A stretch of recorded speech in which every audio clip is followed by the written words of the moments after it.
red Terran. He is Bomber. And up to the top right, we have our blue Zerg. He is Jaedong. Alright, I'm sure a lot of people are sad to see one of these players go out in this round, but it has to happen. Otherwise, we'd just let everybody in the tournament and we'd have all the Koreans. Yay! We'd have lots. There's so many good ones. So many. Alright. I personally would love to have either Bomber or Jaedong there. But they've got to go through Curious first. A player that always seems to make it happen when it comes to the qualifiers for Intel Extreme Masters. He's a monster of the qualifiers. Like the past 3 or 4 now, he's done superbly well as Curious. So one of them's going to have a tough time ahead of them. As you can see here, Jaedong making sure that nothing too crazy is going on. An interesting barracks placement, actually, here for Bomber. This might fool Jaedong into a more defensive mindset if for some reason he doesn't go over to this left-hand side. And okay, so even the straight path from that ramp to that mineral line still sees it on the very edge of vision there for the drone. So it's not too tricky in the end. But aside from that, expansion is on the way here for Jaedong, and probably going to end up grabbing his spawning pool in just a little bit. Anything other than that would be crazy against Bomber here, who's looking to just go for barracks into command center. And Jaedong's discovered this. He sees no gases. He's content with the position that he's in against this kind of one barracks expansion. And unfortunately for him, he can't stick around and work on the SCV because the Marine is already out. So, spawning pool gets added on. And will we see a gas is the question. I mean, we could quite easily see another hatchery go down as long as he is very, very mindful of its positioning. If he goes down here, then Bomber is very unlikely to expect a third hatchery going down that quickly. But at the same time, you can't really make too much use of it as the Zerg. You always have to be careful of Bomber being very aggressive. And he's going to have out a lot of units very, very fast. Is Bomber with these triple barracks before gas. Well. We may see a reaction come out from Jaedong. If he's able to spot this a little bit quicker than he normally would, of a baneling nest a little bit quicker than he normally would. But for now, he's a little bit oblivious, as we have the gas also being added on here for Bomber. We could see a small timing come out of Bomber to really try and punish his opponent with a very, very strong set of Marines.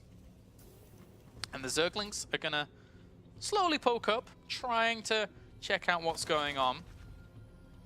And, well, he sees the 2 Marines there at least. So can't really go much further. He sees 4 Marines now. And they do get those Zerglings in the end, which is a nice pickup there. So we'll deny frontal vision at these spots. Whilst we now have plenty of Marines piling on out. This tech lab's really the most important part of this build, because from here on out, could quite easily just go for stim and then pile out a ton of Marines very, very quickly, and then just go for the straight push. Now, he is already pushing down to this third base, which has been spotted by a Bomber, and the SCV has not been spotted either. So he's going to start a bunker on the edge of this, but this will soon be discovered if we see Jaedong slowly pushing the creep out in that direction. And there we go, he does see it now. So the problem is that reactions, he lures the Queens off creep for just a second there and tries to push in with the Marines, but that's a lot of Marines. There's a lot of Zerglings in production. Jaedong realizes that he hasn't quite reacted to this in time. And now, with this many Marines across here, he has to know that something a little bit weird is going on in terms of the build. It's not quite the normal of barracks into factory into starport. This is definitely a bit more difficult. He did cancel, but he also got the drone over on this right-hand side. And we have double evolution chambers going down as well. So those Lings, for now, are doing a good job of saying to these Marines, hey, you now have to go back. You can't really do any more damage, which Bomber is adhering to. We have the factory being added on here for Bomber as well. But the thing is that he has like 20 some Marines out with Stim. It's a very, very brutal number of Marines here. The Zerglings are trying to actually catch some of these stragglers, and they do in the end. Bomber's just going to continue to play this out. He's got the double engineering bays, slowing down his opponent's third in the way he did. It was a very, very strong move. Because now, when this parade push eventually starts here for Bomber, the economy isn't going to be as strong for Jaedong. We're getting up to the 9-minute mark, and the third is still not up. Yes, it is 51 workers to 44 in favor of Jaedong, and Bomber's feeling a little bit worried, adding on a second barracks to make sure that he's not going to get hit by something too crazy. Sorry, a second bunker to make sure he's not getting hit by something too crazy. But for now, he is safe. Those Lings really caused him some troubles in his mind. But behind all of this, it's going to be 5 barracks off of 3 command centers. That third command center may end up flying pretty soon. Now, one thing that's not too bad about this map is if you fly over to this gold base and take it, which looks like Bomber is going to, then the parade push style that we see from Terrans here can, if he wants to go past the watchtower, also protect this base very, very nicely. It's a little bit... it's much harder to make some kind of parade style work if you're going to try and take down this base, because it's way out of the way. Ling run-bys will always cause you a headache and a half. But now Bomber is playing this out a little more slowly. Of course, he kind of has to, because his medevacs were delayed, as well as his 1-1 upgrades were slightly delayed compared to a normal standard play, in favor of delaying his opponent's third base. And Ling's actually run in and grab themselves a siege tank. That's a good trade there, and they even get out. Good stuff by Jaedong. And Bomber's even supply blocked here for a second. I'm not sure how that happened. Was that a supply depot that he started at the front and not a bunker? Anyway, whatever. No, it can't have been, because it didn't even finish, so that would have been weird. But anyway, the Lings are going to head on back. It's going to be at Ling Bane Muta once again here for Jaedong. But the Banelings, the Mutas are being committed to a little bit quicker than game number 1. So all of his gas, or the majority of his gas, is intensely focusing down that route, whilst Burrow just finished. And those 2 Banelings...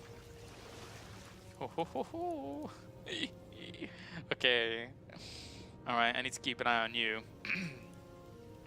So, alright, Jaedong is now going to have to try and hold off against drop play on either side of the map.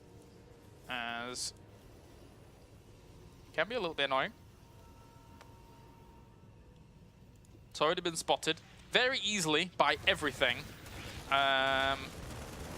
And he will clean up those 2 Lings on the watchtower, but there's plenty of Lings there to be able to push through. This is actually quite an effective trade position for Bomber, because he's so choked up in that little location there, and he just misses those 2 Banelings on the left.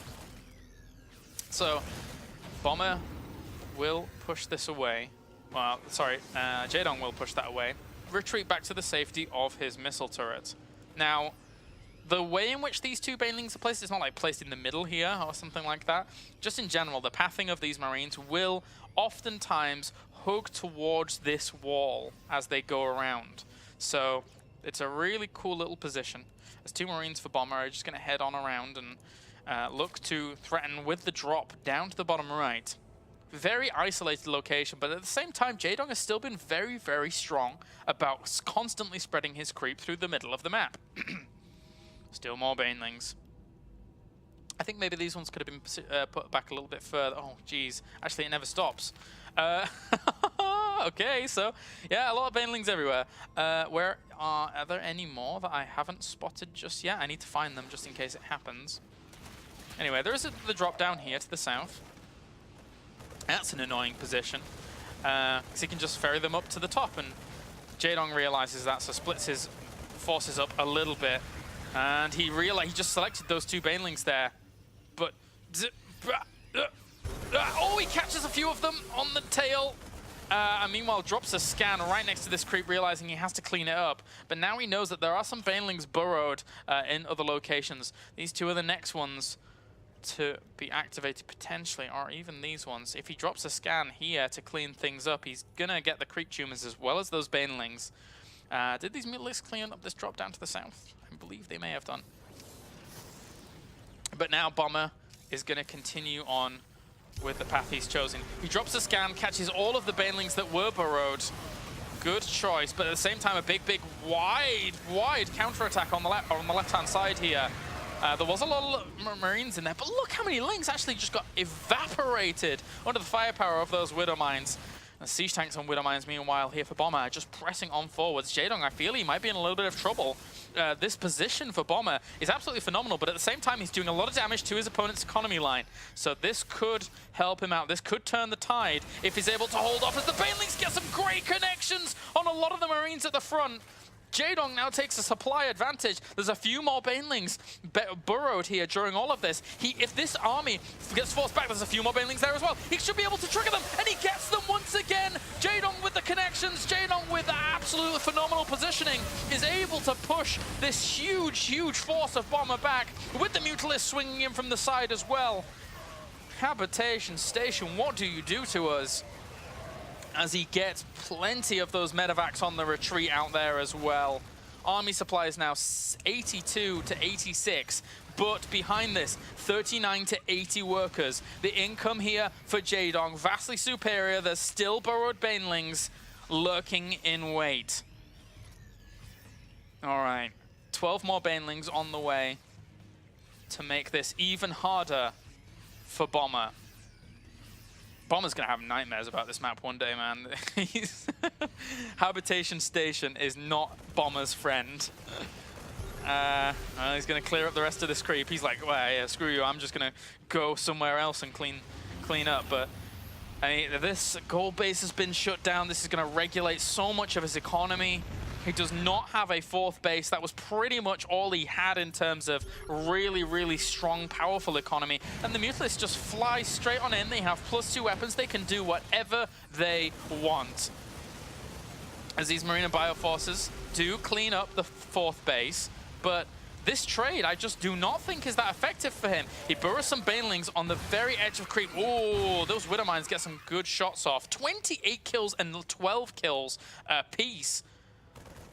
The Mutalisks still being oh so pesky. A lot of economy here for Jaedong. We see the push on forwards again, and the banelings should be able to shoo that away. But right now, army count in favor. Oh, banelings! Oh, still gets even more! Oh god, and there's even more banelings! Oh, Bomber! Just give up. It's not worth it. There you go.